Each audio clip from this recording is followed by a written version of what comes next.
Adam, 4 under par start for you. If we can get some comments on your play. Yeah, I mean, it was a real solid round, tee to green.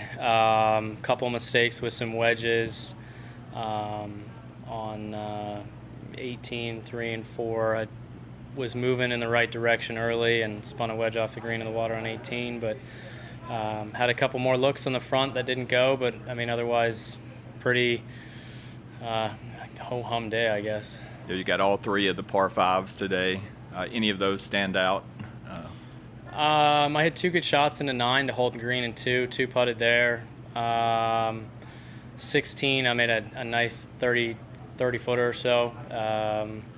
I struggled a little bit through the middle of the round with the distances of the wedges. I couldn't quite. I was hitting it long, and then I hit a couple short, and so cleaned that up the last few holes. But like I said, it was pretty strong to good to strong performance tee to green today. And conditions of the golf course this year?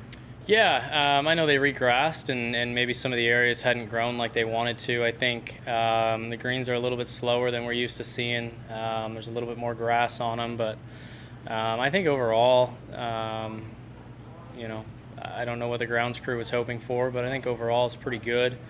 I do think it may be a little bit easier green side to chip from. There's not quite as much grain as there used to be. Ball's kind of sitting up.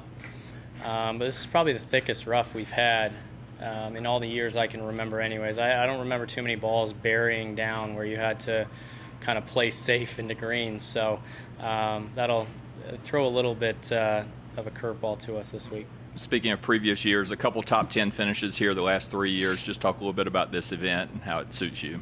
Yeah, I think, when we get on the West Coast, obviously living in Phoenix, I'm comfortable in sort of desert golf, and I see the lines pretty well. I think I get comfortable on these greens as well. I see them a lot better than I do some of the Bermuda greens that we see, especially last week in Jackson. And so, just that little bit of comfort, trusting the read and knowing that, and probably goes a long way mentally. And so, yeah, just one of those places, I guess. All right, thank you. Thanks, Appreciate man. it, Adam. Yep.